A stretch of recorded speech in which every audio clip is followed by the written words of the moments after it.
Praise. Okay. So yan po, before po tayo mag-start, mag-pray po muna tayong lahat. Tayo pong yumuko at manalangin.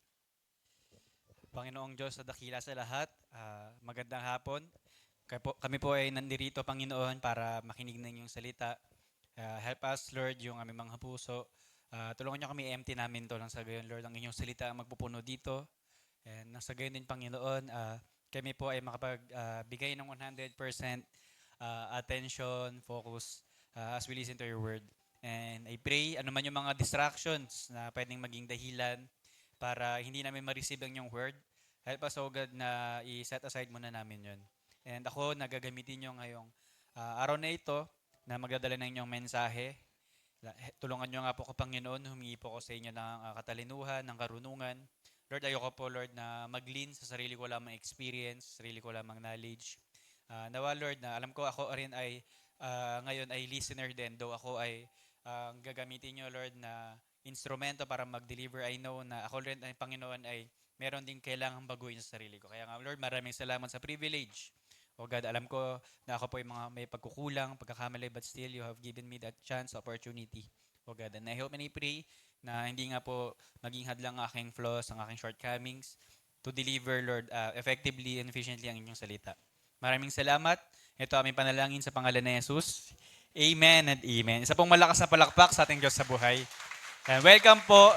Welcome po sa gawain ni God. So tayo po ngayon ay nasa pang-apat na Sunday na ng ating series. So para po sa mga hindi nakakaalam, so i-recap lang natin yung kung ano yung pinag-uusapan natin for this month. So tayo po, ang topic po natin ay heart condition. So hindi po to love life pa. So kaya po heart condition kasi paano po ba yung ating puso ay nagre-respond sa salita ng Diyos.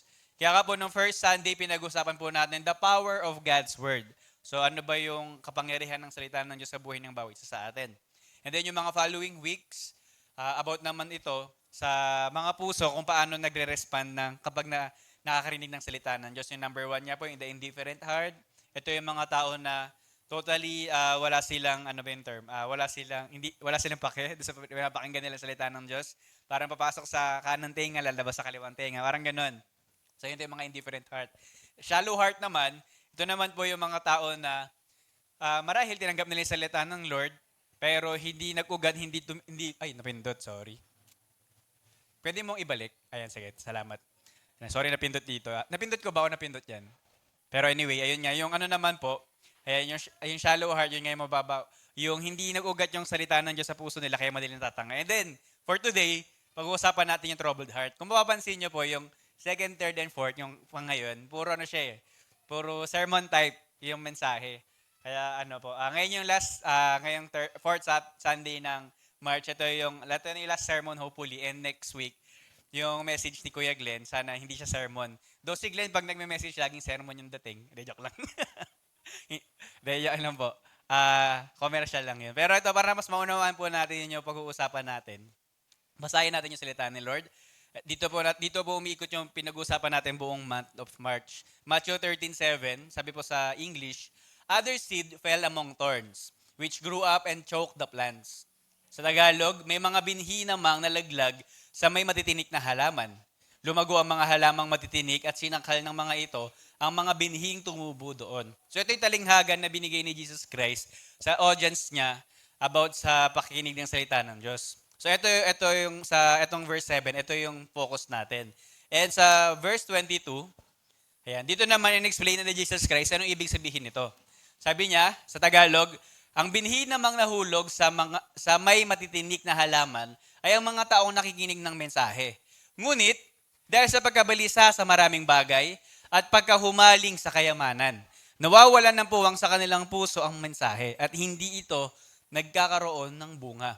Sa English nga po, basahin natin sa English. Ito po yung dito ko po kukunin yung mga points natin. So the seed falling among the thorns refers to someone who hears the word, but the worries of this life and the deceitfulness of wealth choke the word, making it unfruitful. So dito nga po makikita natin na si Jesus Christ, ginawa niya example, parang inalintulan niya yung pag-share ng word of God sa isang farmer. So ang farmer daw, merong farmer yung seed niya nalaglag sa ano lang sa daan, hindi tumubo, madaling tinuka ng ibon kaya wala hindi nagbunga. Tapos meron naman daw iba na nalaglag sa batuhan. Sa batuhan naman dahil yun yung tinatawag na shallow heart, dahil mababaw lang, nagkaugat ng konti dahil mababaw lang. Dumaan nilibyo ng buhay, problema sa buhay, madaling mabunot. And then ito nga po, pinag-uusapan naman natin ngayon, yung mga ano daw, mga seed na laglag sa damuhan. Ito, kung makikita natin dito, tumubo siya. Pero ang problema, hindi nagbunga. Di ba po, bilang isang farmer, alam natin sa mga farmers, kaya sila nagtatanim kasi ina-expect nila, di ba, na magbubunga yung tinanim nila. Kasi doon talaga sila kukuha ng ano eh, dito ng pangkabuhayan nila, ng source of income nila, yung sa crops, sa fruits, mula doon sa mga tinanim nila. So ganun din si Jesus Christ, katulad ng isang farmer, na habang pinapahayag ang kanyang salita na tayo naman ang nakikinig, God is expecting sa atin na tumubo sa puso natin, mag-ugat at magkaroon ng bunga. Hindi lang basta tumubo, mag-ugat, kundi mamunga. Pero yun nga, binabanggit dito sa topic natin ngayon, mayroon daw iba na kahit tumubo, kahit nagkaugat, pero hindi namunga. Kaya po yun po yung magiging focus natin for today. Kaya ang topic po natin, ang title pala natin ay Unfruitful Christian. Sabay-sabay nga po nating basahin. 1, 2, 3, basa! Ayan. So pag-uusapan natin ngayon, sino ba yung mga unfruitful Christian? Paano natin malalaman na tayo ay hindi namumunga na Kristiyano? Kaya po, katulad ng sinabi ko kanina, mahalaga po na bilang isang Kristiyano po, tayo ay nagbubunga. So, okay po, without any further ado, ito po yung una nating question na sasagutin. Why does the Word of God not bear fruit? So, tanda po natin na ang context natin dito, pinag-uusapan natin dito, yung mga tao na unfruitful, mga Kristiyanong unfruitful. Bakit daw sa mga Kristiyanong unfruitful, hindi nagiging fruitful, hindi nabubunga yung salita ng Diyos? Bakit kaya? Yun yung pinag-uusapan natin sa point 1. And ito nga, unang dahilan kung bakit hindi, life worries. Sabi nga po sa verse 22, but the worries of this life, and then verse forward, choke the word, making it unfruitful. So dahil daw po sa mga yung mga dahilan kung bakit tayo nababalisa, bakit tayo nagwo-worry, yun daw yung reason, bakit daw, sabi chino-choke, diba, sinasakal daw yung spiritual life natin, kaya hindi daw naging fruitful. Alam niyo po, nag-search ako, ano ba yung mga, sa panahon natin ngayon, ano po yung latest na worries natin mga Pilipino? So meron po akong dalawa na pinili. Ito yung una, yung prevalence of anxiety disorders. So ako po, hindi po ako psychiatrist, hindi rin naman po ako psychologist. Kaya hindi ko po kaya explain kung ano yung iba't ibang klaseng anxiety disorders. Pero based po dito sa article, ito po ay na-publish February 26, 2025. So nitong February lang, last month lang. Na approximately daw po, 12.5 million Filipinos are affected by mental health condition. So, ngayon po kasi, hindi po ako nagkakamali, more or less, tayo po ay nasa 11 million. So, ganun po yung population natin. So, ibig sabihin, 12.5% daw ng mga Pilipino ay merong issue sa anxiety disorder, may mental health condition na pinagdaraanan. So, parang kung isipin natin, 12.5% lang naman. Pero, pinag-uusapan kasi natin dito, million-million. So, medyo marami. So, marami daw po sa mga Pilipino ay may struggle in terms of anxiety disorders. So, pag sabi natin anxiety, ito daw po yung ito yung nababahala ka sa isang bagay, mayroong kinakatakutan sa isang bagay, hindi naman totoo. Hindi pa naman nangyayari, pero masyado ka na nag-aalala sa bagay na yun. O kaya, yung depression naman daw po, ito yung, if I'm not mistaken, correct me if I'm wrong, o search na lang, ito po yata yung parang mas severe na condition ng stress, yung depression. Tama po, di ba? Ito yung mas matindi na, tama di ba, Kuya Glenn? Okay, ayan. Kinokorek ako ng doktor sa loob. Ano, ko lang. Ito, doc. Di ba, tama, doc? Ayun po. So, yun daw po yung number 1. So, kung tutusin, marami naman talaga. Ngayon nga po, di ba po, nung dumaan yung pandemic, tayo po ay mas naging, knowledgeable na about sa mental health condition. Kasi, dati, nung hindi pa dumadaan yung pandemic, pag sinabi natin mental health condition, ang una agad pumapasok sa isip natin, baliw. Yun agad yung iniisip natin. Pero, in reality, hindi naman automatic mental health condition, may problema na agad sa pag-iisip. Diba ngayon, naging aware na tayo, okay, ganito pala. Kapag may anxiety pala ako, may problem ako sa mental health condition ko, kaya pag ini-stress pala ako, or depressed. Ayan. So, ito po yung una, marami mga Pilipino ay merong anxiety disorder. So, tingnan mo yung katabi mo. Diba? Mukha bang may disorder ba yan? Joke lang. Ayun po. So, second naman, Second daw po na dito worry ng mga Pilipino ay yung impact of natural disasters. Sabi dito, the Philippines has recently faced multiple major typhoons resulting in fatalities, displacement, and infrastructure damage contributing to heightened anxiety among affected population. So medyo related na naman sa anxiety. Pero dito ang pinaka-focus naman doon yung natural disaster. Alam po natin bilang mga Pilipino, sanay na tayo sa bagyo. Kasi katabi natin yung Pacific Ocean eh. Diyan madalas nanggagaling ang bagyo. Kumbaga ano na tayo, immune na tayo kung tutuusin. Lalo na dito sa Manila. Di ba kapag sa Manila binagyo, binaha, hindi tayo malungkot. Masaya tayong lahat. Bakit? Lumawak yung swimming pool eh. Di ba yung Lagos Nilad, yung sa may Quiapo, di ba, nililiguan niya ng mga Pilipino, ng mga Manileño. Di ba? Kaya tayo kapag may baha, masaya tayo. Kahit anong elemento pa yung lumulutang dyan, lalangoy mo yan, di ba? Ganun yung mga Pilipino eh. Kumbaga hindi iniisip, wala akong pake kung maihi ng daga dyan, di ba? Bukas na lang ako pa-hospital. Parang okay, basta makaligo. Di ba? Ganun tayo dito sa atin. Pero kung mapapansin natin, ako nga po, nakita ko kanina, di ko sure kung hindi lang ako aware sa balita, pero naalala ko po noong year 2000 to 2010, yung mga elementary days ko, parang ang nasa isip ko noon, ang bagyo ay madalas sa Manila lang. So kapag ang lagi lang tinatamaan ng matitinding bagyo ay Manila, parang bihira sa mga province. Usually siguro sa province, Lindol, yung Bulkan, di ba po, ganun. Pero ngayon, kaya nga po makita natin, di ba, ang matitinding bagyo ngayon tumatama sa mga probinsya. At kung mapapansin, makita natin sa kanila, pag tumama yung bagyo, hindi baha hanggang paa, hanggang tuhod, hindi lang hanggang bewang. Hindi lang dilagpas tao, minsan lagpas bahay pa. Tama po ba? Kasi nga, yung mga provinces natin, hindi talaga sila prepared pagdating sa mga ganong klaseng disaster. Kaya nangyayari, nagiging prepared na lang kapag dinaanan na sila. Kapag na-experience na nila, saka na lang nila paghahandaan. Kaya nga daw po, dahil sa mga ganong senaryo, lalo na po sa provinces, kinakabahan na kapag may bagyo. Parang yun na yung anxiety nila. Nandun na yung takot nila na kahit wala pang bagyo, kabado na eh. Parang gano'n na baka pag may dumating na bagyo, tayo next na tatamaan. Yun daw po yung worry ng mga Pilipino. Ayan. So ito lang po yung mga common. Ito lang po yung top 2 na kinuha ko. Pero tingnan natin, ano ba yung sinabi ng salita ng Diyos? Sabi po sa Matthew 6:25, kaya't sinasabi ko sa inyo, huwag kayong mabalisa tungkol sa inyong kakainin at sa inyong iinumin upang kayo mabuhay. O kaya'y tungkol sa susuotin ng inyong katawan. Sorry, hindi ko na-highlight yung susuotin dyan. Pero yung tatlong gusto ko ipakita. Kakainin, iinumin, saka susuotin. So dito, sinasabi ni Jesus Christ, doon lang daw ba sa tatlong bagay na mabahala ang tao? Hindi. Dito, pinapakita ni Jesus Christ na parang gina-generalize niya na yung basic necessities ng mga tao, tayong mga tao, yun daw yung common worries natin. Which is totoo naman. About sa kakainin natin, about sa inumin natin, about sa bahay, about sa pera. Kasi yung mga basic necessities natin. Ano pa ba mga basic necessities natin ngayon? Internet. Diba, mahalaga na ngayon ang internet. Ano pa ba? Name it kung ano man yung mga basic necessities natin. Diba? Normal daw yan na bilang isang tao, yun yung pinagkakabalahan natin. Or doon tayo nagwo-worry. Hindi naman sinasabi ni Lord na mali. Pero kasi, sabi nga niya dito, hindi ba't ang buhay ay higit na mahalaga kaysa sa pagkain at ang katawan kaysa sa damit? Gusto kong i-point out dito ni Jesus Christ sa atin na hindi mali na mag-alala sa mga bagay na yun. Pero kasi ang problema, kapag doon ka na nakafocus, yun na lang ang dahilan ng iyong buhay. So ngayon po, hinati ko po sa tatlong bracket yung edad natin dito sa audience na pag pinakita ko po yung age bracket, taas kayo ng kamay kung kayo yun. Okay po? Kung bilong kayo sa ganong age bracket. Pag yung katabi mo, alam mo, doon bilong, pero hindi nagtataas ng kamay, sikuhin mo. Uy, matanda ka na, magtaas ka ng kamay. Joke lang.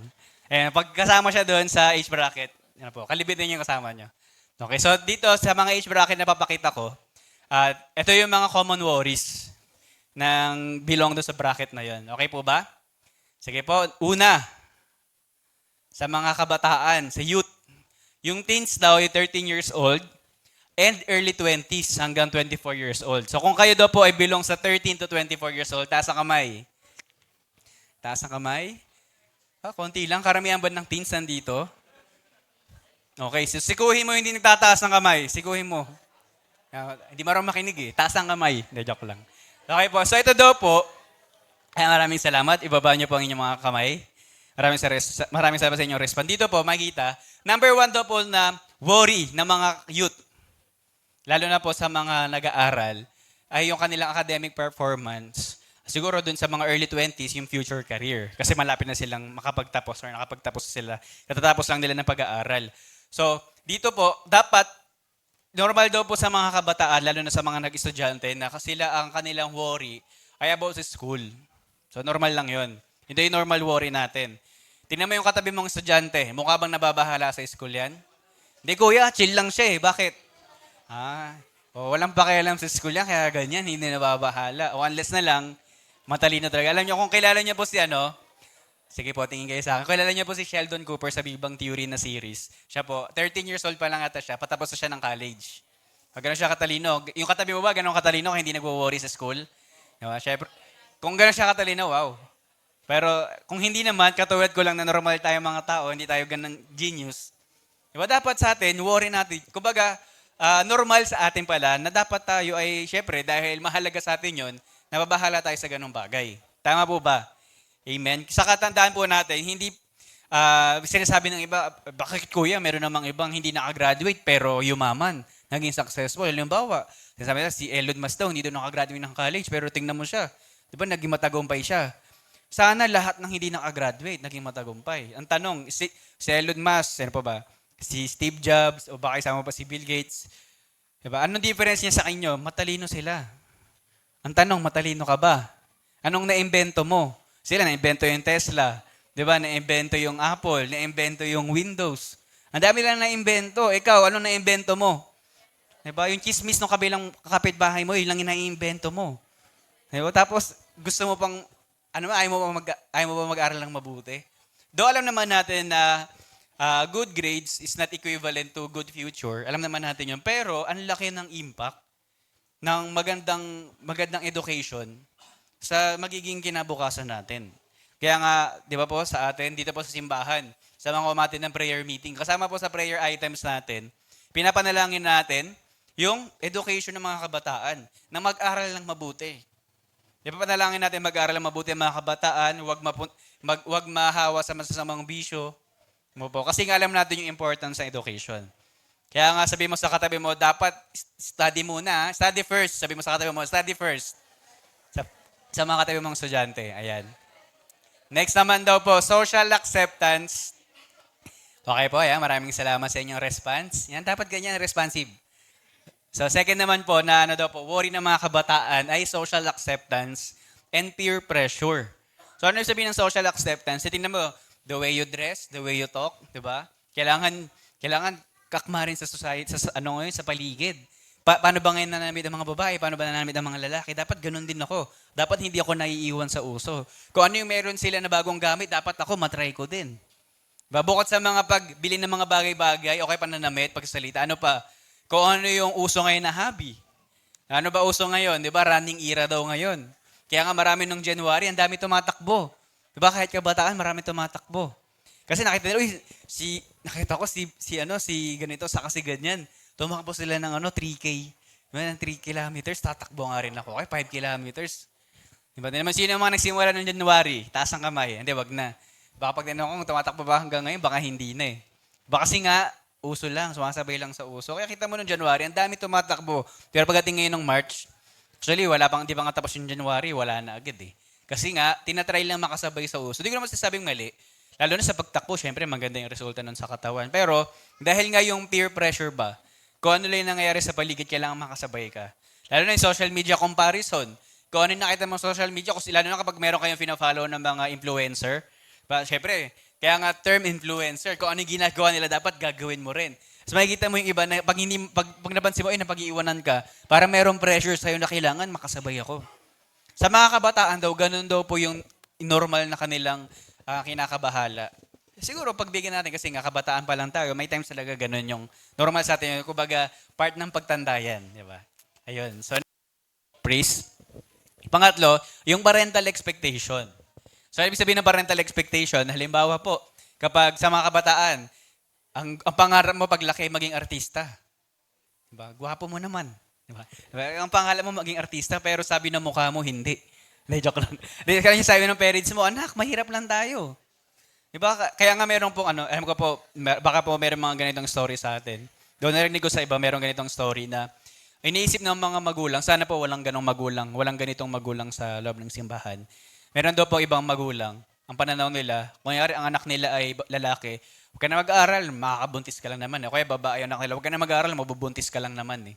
At magtrabaho ka na lang agad, total, kaya mo na, para makatulong ka sa bahay. Merong iba, ganun yung pananaw, di ba nakakalungkot? Lalo na siguro sa community natin, ganun yung expectation. Ano hindi mahalaga sa kanila kung makapag-graduate ka ng magandang kurso, makatapos ka ng magandang pag-aaral. Mahalaga sa kanila, agad maaga, makatulong ka na. Diba, parang hindi ka pabigat. Di ba po, nakakalungkot kung ganun ang pananaw. Dapat po bilang mga magulang, mga parents in the house, dapat po hindi ganun ang ating mindset. Kaya nga po, kahit pa paano, okay pa yung iba na iniisip sa mga magulang na sinasabi nila, pag babae ka, dapat yung anak mo maging nurse. O kaya kapag yung anak mo lalaki, dapat maging seaman. Bakit?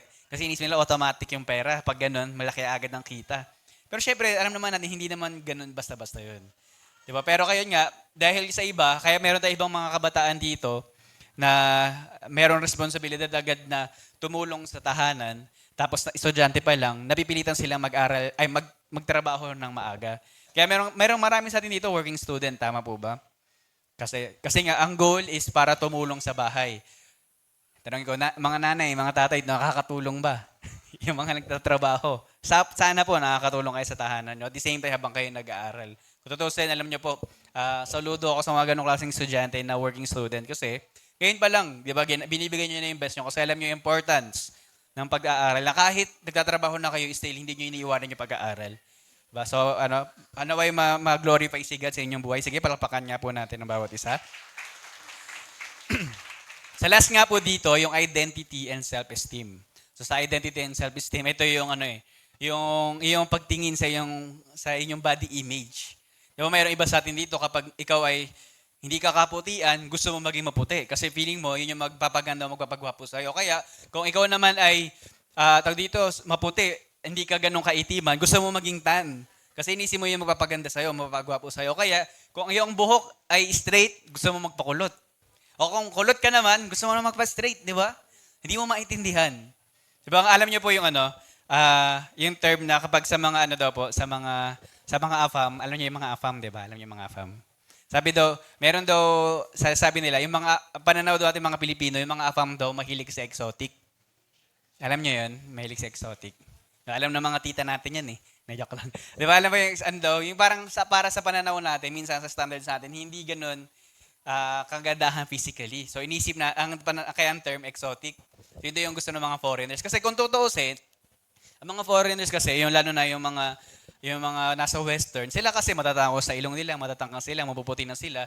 Sanay na normal sa kanila yung ganung mukha. Kapag nakakita sila ng katulad natin, na hindi ganong kataasan, hindi ganong kaputian, hindi ganong katangusan yung ilong, para sa kanila maganda tayo, gwapo tayo. Kasi hindi normal sa kanila yun. Ganon din, vice versa. So, kung iniisip natin, tayo may sa exotic, ganun din pananaw nila sa atin, tayo rin daw mahilig din sa exotic. Exotic no? Pero ayun nga, kasi ang gusto ko i-point out dito, yung yung acceptance mo ba sa sarili mo? Kasi kahit anong kulay mo, anong tangkad mo, anong itsura mo, kung ikaw sa sarili mo, hindi mo kaya tanggapin yung sarili, hindi mo accepted kung sino ka, paano kaya accept ng iba? Diba? Ganyan ka nilikha ng Diyos. Kung ano yung physical na meron ka, accept mo yan. Kasi yan yung regalo sa'yo ng Panginoon yan. Amen po ba? Huwag mo nang ipilit kung hindi ikaw yung ganun. Huwag mo nang ipilit na kailangan. Ang term nila, hindi na daw nire-retoking ngayon, enhance. Enhancement ng ilong, enhancement ng cheeks. Ayun, hindi ko sure kung familiar kayo sa ganung bagay. Pero yun, dahil nga, they felt na merong kulang. Diba? Pero, ayun nga, normal sa kabataan yung ganyan, masyadong nako-compare. Dahil nga part pa rin ng social acceptance and peer pressure. Diba? Kaya nagkakaroon ng difficulty na i-accept nila kung sino sila as a person. So, hopefully, ayun daw po yung mga normal na, tama ba mga kabataan? Yan daw po yung inyong mga normal na worries in life. Pero number one, dapat talaga yung pag-aaral. Sige, next naman natin, sa mga kaedad ko, mid-20s hanggang late 30s. So, yung mid-20s, ito yung mga 25, up to late 30s, siguro hanggang 39. So, taas ng kamay. Mga kabatch ko, yan. Mid-20s to late 30s. Konti lang kami. Alam ko, medyo marami kami dapat Ayan. So, number one daw po na ating worry, career growth and stability. Okay, yung pagtatrabaho. So, meron mo iba sa atin dito, marahil tayo ay, ang goal natin is more on sa pagiging employee. Pero meron naman po iba sa atin dito, baka po more on sa pagbibusiness. So, regardless naman, kahit alin doon, walang problema. Pero yun daw po, sa edad daw po natin, ganyan daw po yung ating pinagkakaabalahan. Normal po na yun yung pinagkakaabalahan natin, yun yung worry natin. Amen po ba? Siyempre, kung alam natin na ngayon nandun na tayo sa, wala, tapos na tayo sa pag-aaral, nandun na tayo sa reality ng buhay, tayo na yung nag-earn ng sarili nating pera, ngayon mas naunawa natin yung value ng money. Compare nung estudyante pa lang tayo. Kaya mahalaga sa atin na magkaroon tayo ng career growth. So regardless nga po kung kayo po ay employee or employer or may sarili kayong business. Pangalawa naman po yung financial independence. Familiar po ba kayo sa financial independence? Ito po yung panahon na kung saan, sa edad daw po natin, ang goal natin, kung meron tayong mga utang na babayaran na dapat. Kasi kumikita na tayo eh. Diba? Alam niyo po sa amin sa family namin, kami tatlo ako si JC Sara, halos sabay-sabay kami nakapag-graduate ay nakapagtrabaho. So, sila mama, during that time, marami rin silang loan. So, yung income namin halos napupunta sa pambayad ng loan. Kasi syempre, gusto namin maging independent sa utang. Gusto namin makalaya sa utang. Kaya nga po, syempre ang goal natin sa sa earlier years sa pagtatrabaho natin, ang goal dapat natin ay mabawasan yung utang. Mahirap naman, alam mo yun, habang nagtatrabaho ka, siguro mas lumalaki yung income mo. Ang problema, sumasabay din yung utang. Lumalaki din. Dumadama din yung listahan. Mahirap yan. Kapag gano'n na nangyayari sa atin, may problema tayo pagdating sa financial management. Dapat po hindi gano'n. Siyempre, tayo habang binibless ni Lord, dapat magang matalino tayo kung paano natin gagamitin yung blessing. Di ba? Kaya nga naging worry natin yan, yung financial independence. Kasi pag hindi maayos yung management natin ng pera, mas lalong umahaba yung utang. Di ba? Kaya nga minsan, baka iniisip wag naman sana, pero iniisip ng ibang mga magulang, kailangan yung mga anak ko, o kailangan galingan nyo mag-aaral, kasi bakit? Ipapamana ko sa inyo utang, babayaran nyo lahat yun. Di ba? Syempre, sana po, wag naman ganun. Di ba? Though, syempre, bilang mga anak, tutulong dapat tayo sa parents natin. Kung ano man yung naging utang nila, panigurado, pantulong din naman sa atin yun para mabuhay tayo. Tulungan natin sila makabayad. Hindi yung pagka-graduate, nakagraduate na ako Kayo na bahala sa sarili nyo. Basta ako na bahala sa sarili ko, kanya-kanya na tayo. Huwag naman sanang ganun sa mga estudyante kapag nakagraduate na. Kailangan tumulong pa rin sa magulang. Maliwanag po ba? Amen. Amen. So, yun po yung sa financial independence. And then, next naman po yung romantic relationship. Kung mapapansin nyo sa mga kabataan, hindi ko nilagay romantic relationship. Bakit? Though alam ko, worry nyo yun. Pero dapat sa edad nyo, hindi pa dapat. Lalo na kung estudyante pa kayo. Amen po ba? Parang hindi na. Hindi na. Kailangan talaga, top priority. Love, no? Pero di sa mga kaidaran ko, so syempre normal, syempre kami, nakagraduate na kami. Yes, pwede na. Pwede na. Syempre pumasok na sa relationship. Diba? Romantic relationship. Sino po ba sa atin dito ang naghahanap? Diba? Naghahanap na masisila, na maloloko. Hindi, joke lang. Syempre, meron po iba sa atin dito, sa ganitong edad, syempre, kapag wala ka pang partner, looking ka ng partner. Kasi, syempre, tayo ay, harapin ang katotohanan, tayo tumatanda, nagkakaedad na. Hindi ko alam ano ba yung term, Ate Joy, dun sa hindi naman body clock eh. Kapag sa mga babae, tawag dito hindi, kasi, di ba, meron lang time kung kailan kayo nakakapagbuntis. Nakalimutan ko yung term. High risk ba? Hindi ko maalala yung term. Pero parang body clock yung dating sa akin na tawag dito yung, kasi syempre, lalo na po sa mga babae, sa lalaki kasi wala namang time. So dito yung, kapag daw po sa mga babae, 30s to late 30s, medyo, lalo na kapag late 30s, hirap na magbuntis. Hindi na makakapagbuntis si mama nga. Si Pia ba, ilang taon ka nun? Kay Pia? 42, pwede pa, di ba? Pero yun nga lang, medyo delikado na, or hindi na, medyo mahirap na mag-conceive sa mga babae. Kaya merong iba sa mga babae ay talagang kailangan, ganun, may dito sa edad ng 30, siguro 30 so 30 plus. Though hindi naman required, pero kung ikaw gusto mo bumuo ng pamilya, diba, kung ikaw ay meron desire to build your own family, lalo na sa mga babae, syempre, medyo nagkakaroon na ng pressure kapag nasa 30 plus ka na, wala pa ring romantic relationship. Pero syempre, pag-pray natin sa Panginoon niya. Pero yun nga, normal na worry daw po yan ng mga ng mga ganitong edad. Tapos okay, sa mga, sa mga may jowa na in the house, sino may mga jowa in the house? Nakaedad ko, nasa age bracket namin, taas ng kamay. Ako lang. Ayan, so meron dito. Diba, isa kapag tayo ay in a relationship na, ang tanong, 10 years na kayo. Gagayahin niyo ba si Katniel? Ano ba kayo tawag dito? Ang pangalan ng ex si Kim Chu? Si ano? Si Ian Lim, oo nga, si Ian Lim. Tama ba si Ian Lim? Ayun, di ba sila, ang tagal na, more than 10 years sila, di ba? Pero yun, tama ba? 11? Hindi ko alam. Pero matagal din sila, pero nauwi sa hiwalayan. Siyempre, bilang mga Kristiyano, tayo, di ba, pinag-uusapan natin sa X-Talk, yan nung nakaraang conference at nung February, pinag-usapan natin sa X-Talk na tayo bilang mga Kristiyano, kaya tayo pumapasok sa relationship kasi ano tayo looking forward sa marriage tayo. Hindi tayo yung fling-fling lang. Hindi tayo naglalaro lang sa relationship. Kaya nga kapag tayo, meron tayong pinili bilang mga lalaki, sa mga lalaki, pag meron tayong piniling ligawan, diba, yung nililigawan natin, nakikita mo yung sarili mo na okay, I'm considering myself to be, ito yun na yung magiging long time partner ko. Diba? Lifetime pala, hindi long time. Lifetime partner. Kasi sila kat niya, long time yun eh. Diba? Pero nag-end. Pero ang goal natin, lifetime partner. Amen po ba? Kaya dapat ganun po sa atin. So kung dapat po ang pananaw natin when we enter in a romantic relationship, dapat looking forward ka sa marriage. Okay? Amen po ba? Ayan. So yun daw po yung mga worries. And then last nga po yung health and fitness. So yun nga kaya may mga tumatakbo-takbo. O regardless kung ano yung trip, kung paano nyo pinapahalagaan yung inyong body. Di ba po, sa atin, lalo na sa mga kaedad ko, hindi naman tayo ignorante. Alam natin, di ba nga may term, do wala pa tayo sa 40s, alam natin yung term na life starts at 40. Bakit daw? Kasi sa edad nila, nararamdaman na nila lahat.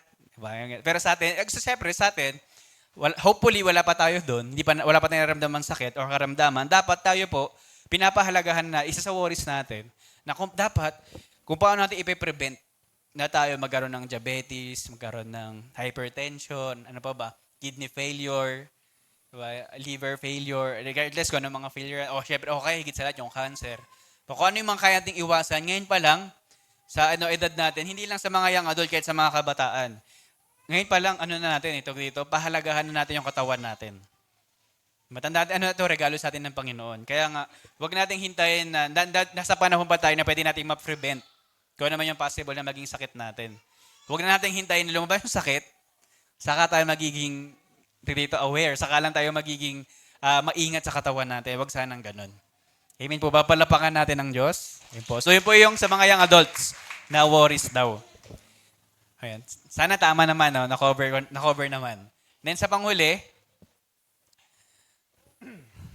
ayaw. Ayaw pakita. Ayaw Glenn. Not sure why.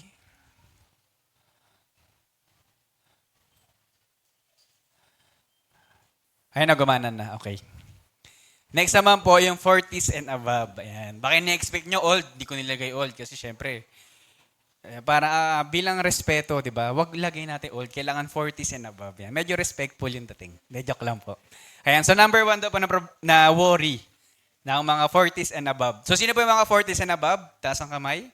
Huwag pa tayong mahiya. Halata naman po. De, joke lang. Joke lang po. Ayan po, 40s and above. Ayan. So, kaya po ay nagsimula na ang life. Di ba? Life starts at 40. So, marahil po, ayun, number 1 daw po yung financial security. So, pag financial security, ang usapan na dito, retirement.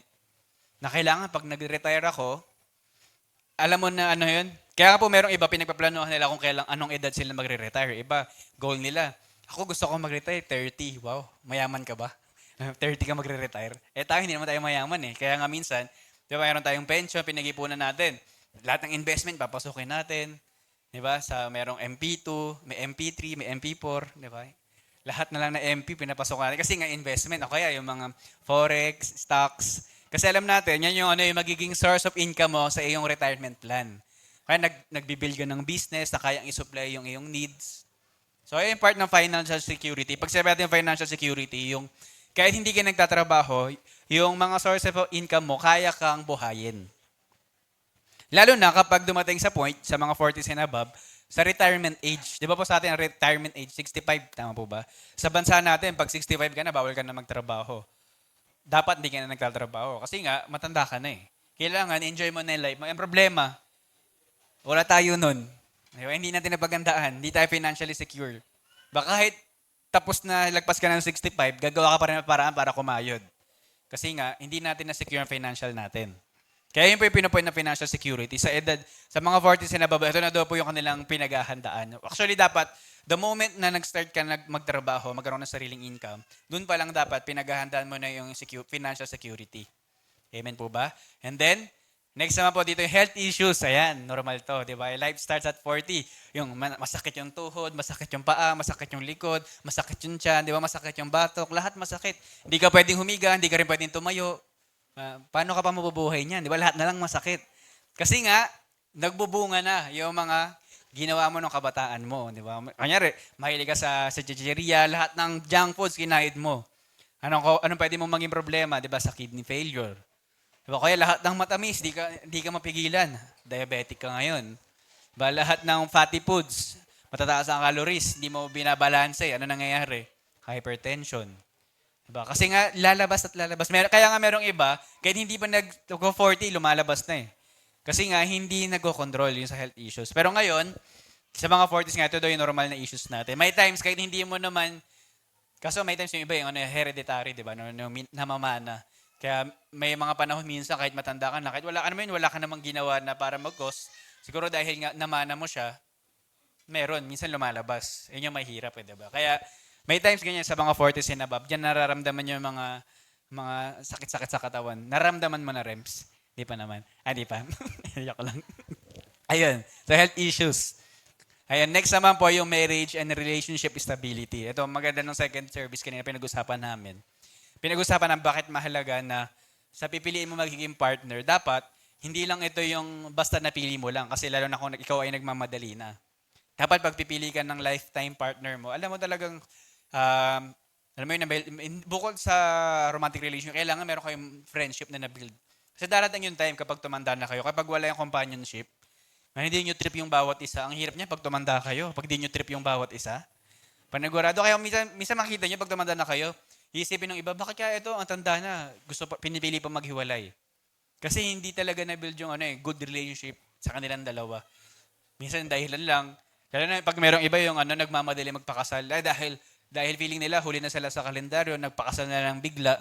Kaya nung tumanda, ano nangyari? Dahil hindi naman talaga out of love minsan, hindi talaga naiintindihan yung concept ng marriage. Kaya pag tumanda, minsan kita mo, merong mga, kahit normal naman talaga na may mga conflicts.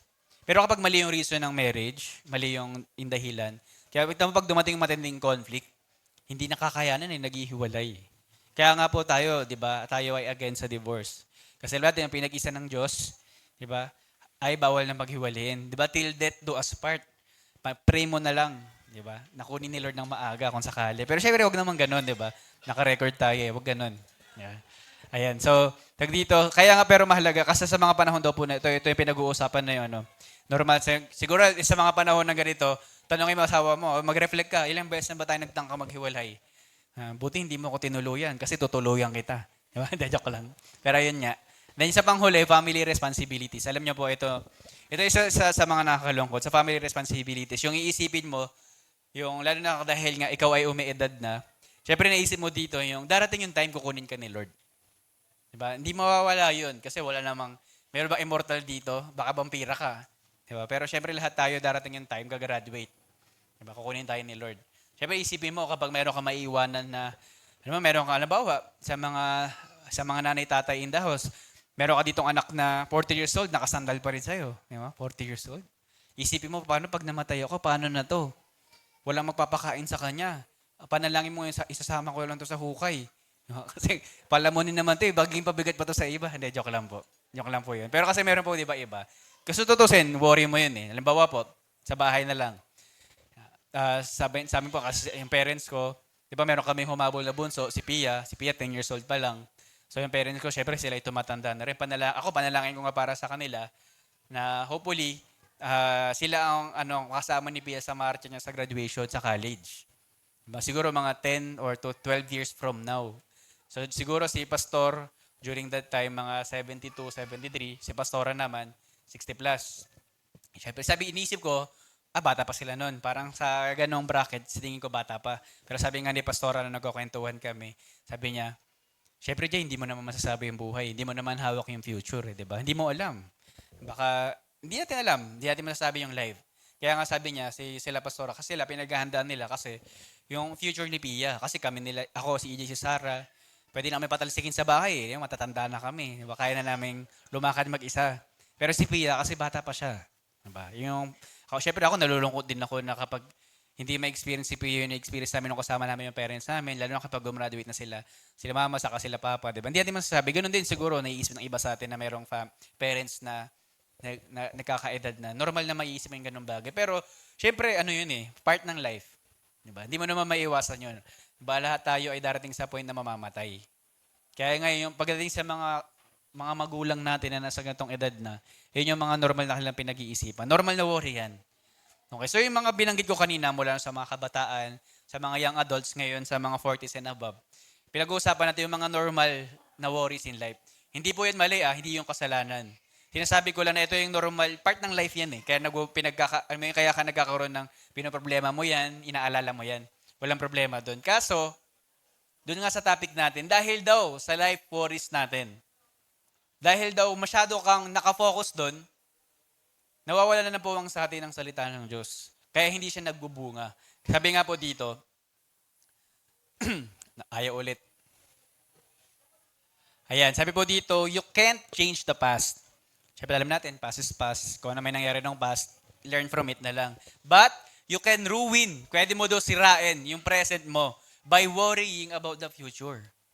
Dahil sa sobrang paggalala mo, sobrang ka yung anxiety mo nga na hindi pa naman nangyayari, pero iniisip mo na masyado mo nang ini-stress yung sarili mo, pag-iisip about sa mangyayari sa future, ba nasisira mo na daw yung present mo. Ano sabi ni Lord? Sabi sa Matthew 6:34. Sabi dito, therefore, nasobrahan ba ako? Yan, sabi dito, therefore, do not worry about tomorrow, for tomorrow will worry about itself. Each day has enough trouble of its own. Diba sabi ni Jesus Christ, huwag mong alalahanin yung bukas. Hayaan mo yung bukas mag-worry sa sarili niya. Ang isipin mo yung ngayon. Hindi sinasabi ni Lord na huwag ka na magplano. Siyempre si God, ina-encourage niya na magplano pa rin tayo. Pero ang gusto niya point out, gusto niya paliwanag sa atin na, alam mo naman, wala naman sa atin dito na may hawak ng future niya. So, sino dito alam niya yung future niya? Siyempre kung alam natin yung future natin, sigurado paghahandaan na natin yun. Pero no one holds our future, only God. Si God lang nakakalam kung ano pwede mangyari sa atin sa kinabukasan. Kaya nga anong sabi niya sa atin? Sa 1 Peter 5:7, cast all your anxiety on Him because He cares for you. Kung ano naman yung worries natin sa buhay, surrender natin kay Lord. Siya bahala sa atin. Kanina nga doon sa praise and worship natin kanina sa Firm Foundation, in last song, di ba ang ganda ng awitin. Di ba sinabi doon na rain came, di ba the wind blew. Di ba? Pero dahil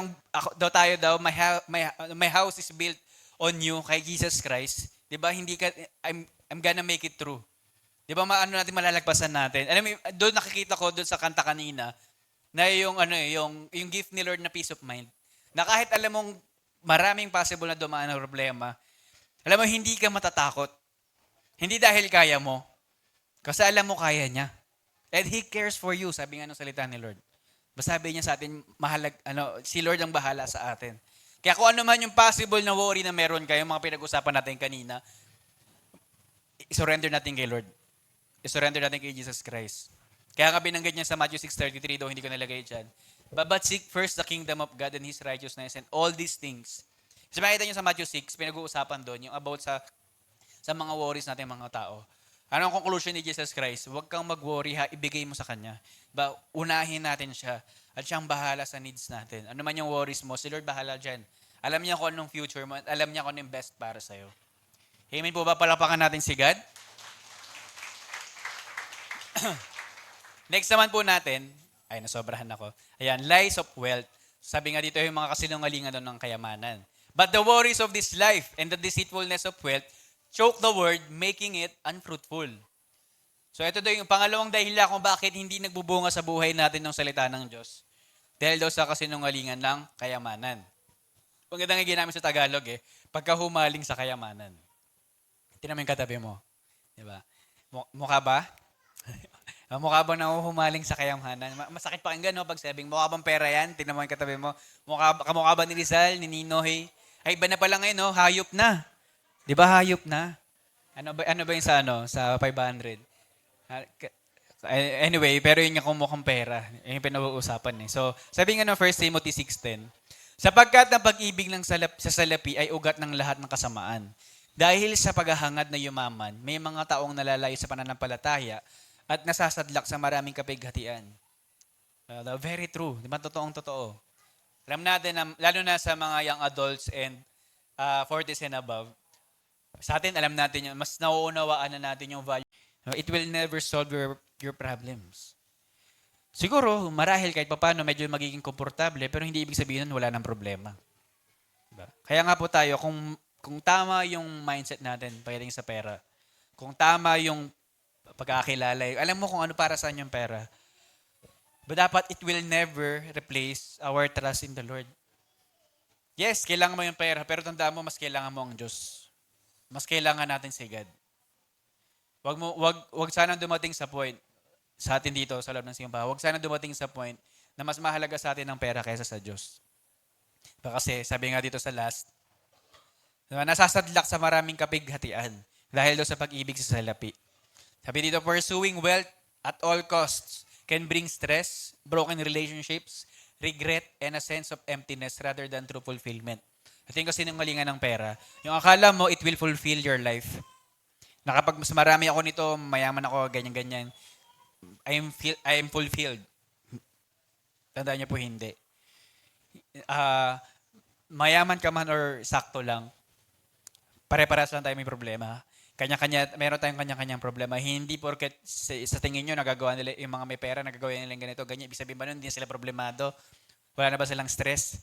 Wala na ba silang, meron ba silang peace of mind? Hindi mo masasabi. Kasi tandaan nyo, hindi pera ang basihan. Para masabi mo na ikaw ay successful, para masabi mo na ikaw ay mayroong peace of mind, para masabi mo na, alam mo, you're greater than others dahil sa pera na meron ka. Tandaan nyo, Huwag nating hayaan sana ang pera maging definition natin ng success, ng happiness, or ng sense of living. Huwag sanang ganun na maging natin pananaw pagdating sa pera. Kaya nga po, ang ganda ng sinabi dito sa verse, 1 Timothy 6:6, but godliness with contentment is great gain. Diba? Hindi lang godliness with contentment. So ang pagiging maka-Diyos, ang pagkakaroon ng totoong relasyon sa Panginoon, na merong kakontentuhan sa buhay, yun daw yung great gain. Doon natin, kaya nga kung sino man po sa atin alam ko pinag-aaralan natin ngayon sa mga light groups natin, yung buhay nga naman. Ito isa sa topic sa buhay nga naman eh. Halos, kung tutusin ito yung medyo ini-emphasize doon sa buhay nga naman, sa natin, pinag-aaralan natin ngayon sa light group.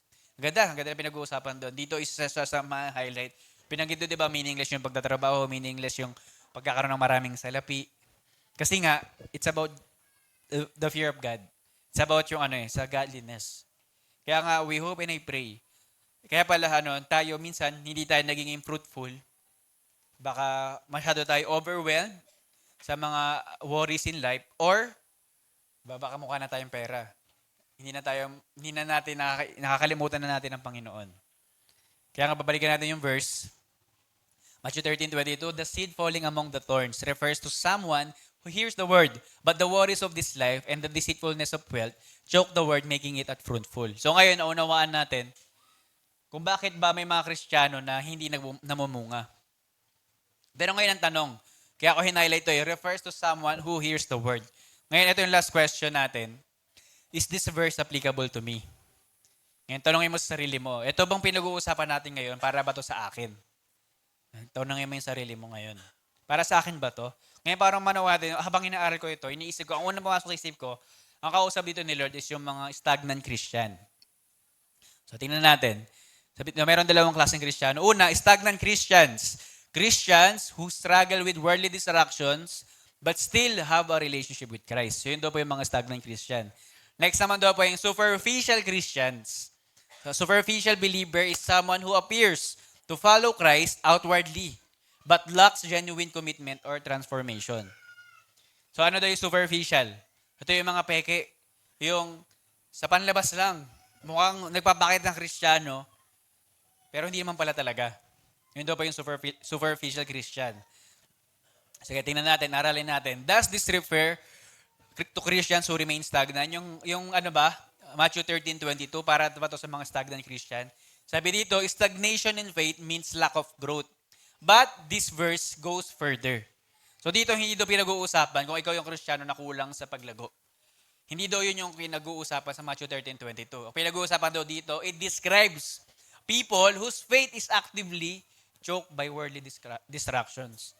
So kausap daw dito yung mga nagsasabing Kristiyano sila, pero divided. I-divide yung attention nila. Lagi actively daw, sabing consistent na sila ay, ang concern nila is yung mundo. Yung kanina pinag-usapan natin about sa worries in life and about sa pera. Sabi dito, some theologians argued that this could refer to professing Christians. Sabihin mga nagpapanggap na Kristiyano lang, nagsasabi na Kristiyano sila, pero sa religion lang, pero wala pala talagang totoong relationship kay Jesus Christ. Diba? Who never truly mature because their priorities are divided. Others suggest it could refer to those who never truly had saving faith. Ibig sabihin, yung mga superficial believers, in reality daw, hindi talaga sila saved. Wala silang saving faith. Ibig sabihin, hindi totoo kasi yung pagtanggap. Marahil naunawaan nila mahalaga si Lord, pero hindi talaga nila totoong tinanggap ang Panginoon. Yun daw, ito din kausap sa Matthew 13:22. Ito po, namili po ako ng 3 Bible scholar na ano yung kanilang interpretation dun sa Matthew 13:22. Sabi po ni John Hill, he suggests that these individuals may have an initial response to the gospel, but worldly concerns such as wealth, status, and daily worries prevent them from bearing fruit. Diba? Sabi nga dito, they may have an initial response. Ibig sabihin, possible daw itong mga tao na to, alam nila mahalaga yung Word of God. Alam nila mahalaga ang Diyos. Alam nila mahalaga si Jesus Christ. Pero, dahil daw sa worldly concerns, pinag-uusapan natin kanina, yung wealth, yung status, yung daily worries, diba, na-prevent daw na tayo ay mamunga. Sabi naman po ni Matthew Henry, ayaw mag-next. Kaya sabi ni Matthew Henry, he warns that such people are too entangled with the world to fully commit to Christ. They may look like believers, but are ultimately unfruitful. So mukhang Kristiyano lang. Dahil masyado talagang dikit pa rin sa mundo, hindi talaga kay Lord, nagpapanggap lang. Mukhang Christian pero hindi talaga. Sabi nga dito, kaya nga makita mo daw sila, they are unfruitful. Wala silang bunga. Sa panghuli, sabi ni A.T. Robertson, he highlights that choking means gradual process. Yung choking doon yung pagsakal. Diba? Gradual, showing the love of wealth and worry slowly suffocates spiritual growth. Kaya nga kapag tayo, in-love tayo sa kayamanan, in-love tayo sa pera, mukha tayong salapi, at tayo tayo ay overwhelmed masyado. Ang focus natin is yung worries natin in life. Nangyayari, sinasakal natin spiritual life natin. Kaya to the point, ano mangyayari kapag sinakal? Hindi lang magiging fruitful. Diba? Ano mangyayari pag sinakal? Hindi na makakahinga, mamamatay. Kaya namamatay yung ating spiritual life. Namamatay yung relasyon natin sa Panginoon. Bakit? Dahil daw sa lies of wealth, saka yung life worries natin. Kaya nga mako-conclude natin dito. Sabi dito, lack of genuine faith makes a person unfruitful. So dahil hindi totoo yung pananampalataya natin sa Panginoon, hindi totoo yung pagtanggap natin sa Kanya, kaya ka unfruitful. Kaya daw tayo nagiging unfruitful. So ibig sabihin, yung pinag-uusapan dito sa Matthew 13:22, yung mga tao na superficial believer. Sabihin yung mga tao nagpapanggap lang na Kristiyano sila, pero in reality, hindi pala. Kaya nga, tanongin mo yung katabi mo, totoo ka ba? Sige, tanongin mo yung katabi mo, malakas. Tanongin mo, totoo ka ba? Baka peke ka. Mukha ka lang umihinga, pero patay ka na pala. Diba? Superficial ka pala. Alam mo, ano ka pala, ito, panggapan lang pala to eh. Diba? Pagpipretend lang pala, pero in reality, baka hindi. Diba? So, meron 2 bagay ako gusto ipakita sa inyo. Pag sa atin pagtatapos, meron akong 2 bagay na gusto ipakita. Ano ba yung superficial believers? So, number 1, they remain unfruitful. They produce no lasting fruit, which suggests of a lack of true faith. Ano ibig sabihin nito? Meron pala mga superficial believers, marahil meron silang bunga, pero hindi naglalast. Hindi nagtatagal. Kasi nga hindi totoo yung faith.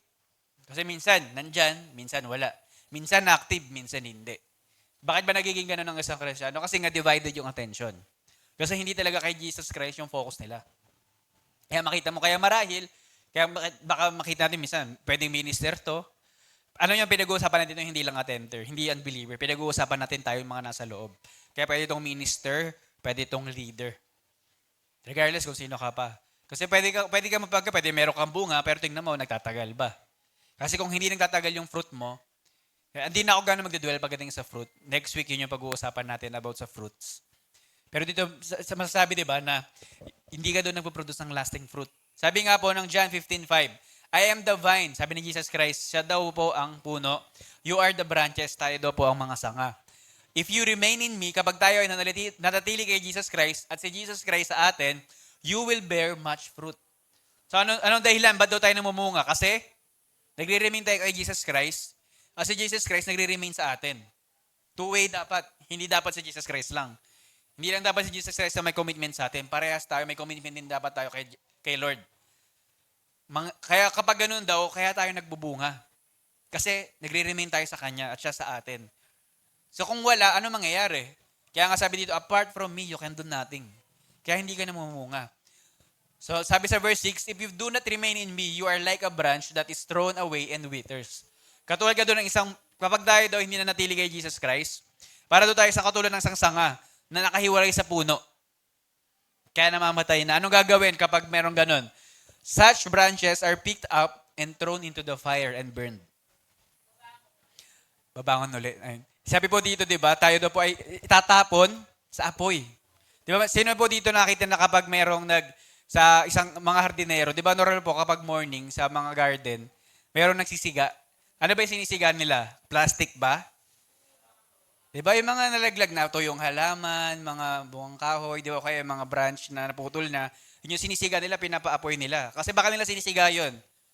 Wala nang chance yun, patay na yun eh. Hindi na yung magbubunga. Kaya itanim mo yun, walang mangyayari kasi hiwalay na sa puno. Kasi walang ugat. Kaya hindi na nagbunga. Ganon yung binabanggit dito, they remain unfruitful. Ganon daw yung mga Kristiyano na superficial. Diba? Sabi mo tanong mo yung katabi mo, nakadikit ka pa ba kay Lord? Diba? Nakadikit ka pa ba sa puno? Kasi kung hindi, alam mo na. Sa last, ayaw. Ayaw na. Yan, sabi nga po dito sa last, lovers of the world, if someone is completely dominated by wealth and worldly concerns, it could indicate that they were never truly converted. Ibig sabihin, kapag daw isang Kristiyano, pag merong isang Kristiyano na sinabi nila mahal nila si Lord, naunawaan nila na importante si God, pero dominated pa rin sila ng mundong ito. Diba? Baka daw sila daw ay hindi talaga totally converted. Ibig sabihin, hindi talaga sila totoong tumanggap sa Diyos. Kaya nga binanggit 1 John 2:15-16, verse 15. Do not love the world or anything in the world. If anyone loves the world, love for the Father is not in them. Kaya kung mas mahal daw natin ang mundo kaysa kay God, o kung mahal natin ang mundo kaysa kay Lord, diba? Ang pagmamahal daw ng Diyos ay wala sa atin. For everything in the world, the lust of the flesh, the lust of the eyes, and the pride of life comes not from the Father, but from the world. Kaya nga po dito binabanggit. Na dalawa lang naman yan, it's either mahal mo sa Lord o hindi. Walang in between. Walang nasa gitna. Lord, pwede ba minsan nasa iyo ko, minsan wala, minsan nasa iyo ko, minsan wala. Pwede bang ganun? Hindi. Mamimili ka lang. It's either kay Lord or sa mundong ito. Yun lang ang choices. Kaya nga po, as we end, sa ating conclusion, alam niyo po, wala po akong gustong patamaan, wala akong gustong i-point out. So, dinedirekta tayo ng salita ng Diyos. Kung tayo man ay tinatamaan, okay, accept natin. Kung hindi man, baka merong gustong ituro sa atin ng Panginoon. Pero sabi nga dito, only God knows the heart. Kaya walang karapatan sa atin na mag-judge sa kapwa natin. Kasi si God lang naman nakakakita ng puso natin. Hindi ko nakikita kung anong nilalaman ng puso ng bawat isa sa atin. Only God knows. Pero tandaan rin, alam ni Lord. Kaya nga sabi ni Jesus, sabi ni Jesus, hindi mo na kailangang hulaan kung sino yung totoo o hindi. You will recognize them by their fruit. Kaya hindi na natin kailangang i-judge kung sino ba yung totoo o hindi. Tignan mo sa bunga nila. Tignan mo sila bilang isang Kristiyano. Makikita mo naman sa bunga nila bilang isang Kristiyano. Sabi nga doon sa Matthew 7:16, you will recognize them by their fruits. Dito ka sa Matthew chapter 7, binabanggit dito ni Jesus Christ, yung mga false Christians. Diba? Kasi bilanggit niya dito, pag nagtanim ka ng good tree, syempre ang ani ka ng good fruit. Kung nagtanim ka ng bad tree, bad fruit yung ani mo. Kumbaga, obvious naman daw yan, sabi ni Lord. Hindi mo na kailangan hulaan. If a person never bears spiritual fruit, it's a sign that their faith may not be genuine. Diba? Kaya nga, ang tanong dito ngayon sa bawat isa sa atin, totoo kaya 'Di ba? Real ba yung ating pananampalataya kay Lord? O baka tayo ay, totoo ba yung relationship natin sa Diyos? O baka para sa atin yung pagiging born again, pagiging Christian ay religion lamang. Tandaan natin, we're not promoting religion. Pinopromote natin yung relationship.